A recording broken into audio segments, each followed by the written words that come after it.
5 free winners for Friday. The NBA play-in tournament is back, and so am I. Sorry again that there was no show yesterday. I was traveling back home with my family. I'd say the visit to Texas was a success, considering, in case you hadn't noticed, I have not lost a premium selection over WagerTalk.com since Saturday. Now on a red-hot 7-0-2 run the last 5 days. That's 2 pushes.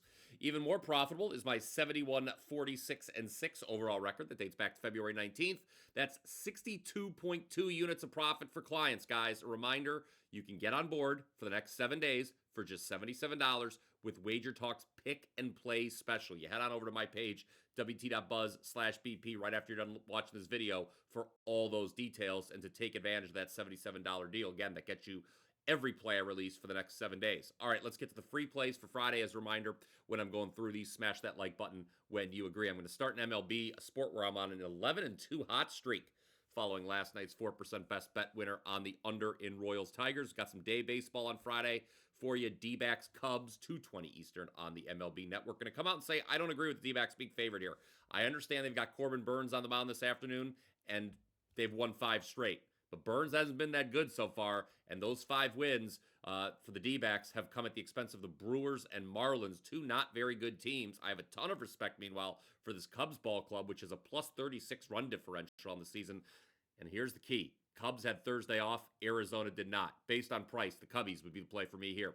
Go ahead, comment down below. Let me know who you are betting on in Friday's lone day game, D-backs or Cubs. Do you agree with me? Do you like the total? Let us know down in the comments section below. Next, I've got a couple over-under plays for you in MLB. First one's going to be the over in Reds-Orioles. This total already moved from 8.5 to 9. Wouldn't play the over any higher than the key number of 9. That said, the Reds have scored 5 or more runs in 5 of their last 7 games. They also appear to be cursed after yesterday's 11-7 extra inning loss to the Mariners. As for the Orioles, yesterday's result snapped a streak for them where 9 or more total runs have been scored in 5 straight games. But guess what happened yesterday? The O's still scored 6 themselves.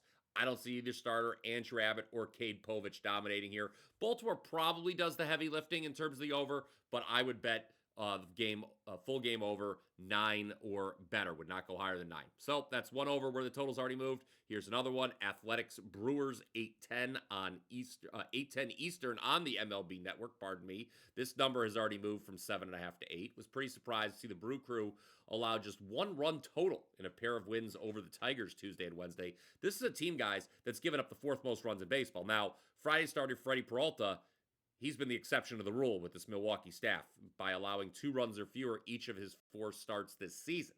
But only one time has he gotten through a full 6 innings, and that brings in the Brewers bullpen into the equation, I should say. They've got the 3rd worst ERA in all of baseball right now, so the Athletics could be a threat to score late in this one. After all, they are 2nd in the American League in runs scored, are the A's. But their problem is they, too, are at in the bottom 5 in runs allowed so far this season. So I think there should be plenty of runs scored tonight at American Family Field.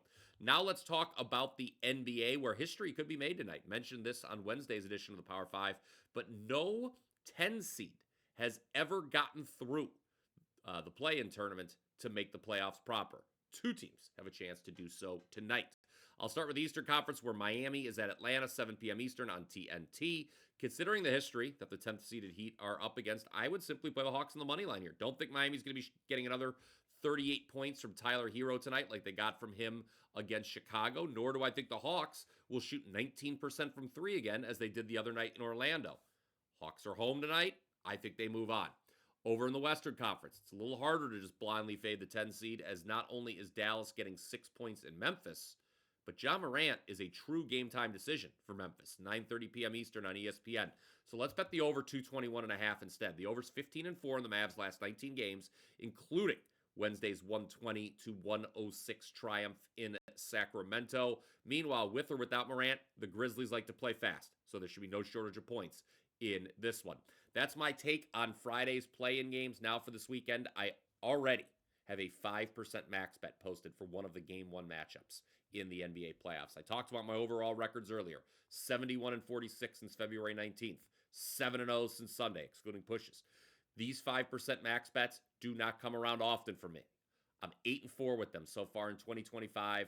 Some of the results speak for themselves. Had Ohio State over Oregon in the Rose Bowl on New Year's Day. Eagles first half in the Super Bowl. That was a 5% play as well. So make sure you get this 5% max bet in the NBA right now. Don't delay. Don't wait till Saturday. And don't forget about MLB either, where I'm on an 11-2 run. Again, your best option for getting on board right now is that pick and play special I talked about earlier. 7 days of picks for just $77. The 5% max bet costs $35 by itself. So for just $42 more, you get 7 full days of winning picks in all sports. With me, that includes soccer, a sport where I am number one at WagerTalk the last 365 days. All right, here's your Power 5 recap for Friday. Went over a lot today. I like the Cubs as underdogs at home against the D-backs this afternoon, 2:20 Eastern. Like the over in Reds Orioles. Would not play it higher than 9, though. I like the over in Athletics Brewers. I'm cool with playing that at 8. NBA playoffs, like the Hawks money line against the Heat, and I like the over 221.5 in Mavs Grizzlies. Don't forget to comment down below with your thoughts. That's going to do it for me, guys. Hope you enjoyed the show. Great to be back. Don't forget to like and subscribe. I will be back Saturday with 5 more free plays. Until then, let's cash some tickets.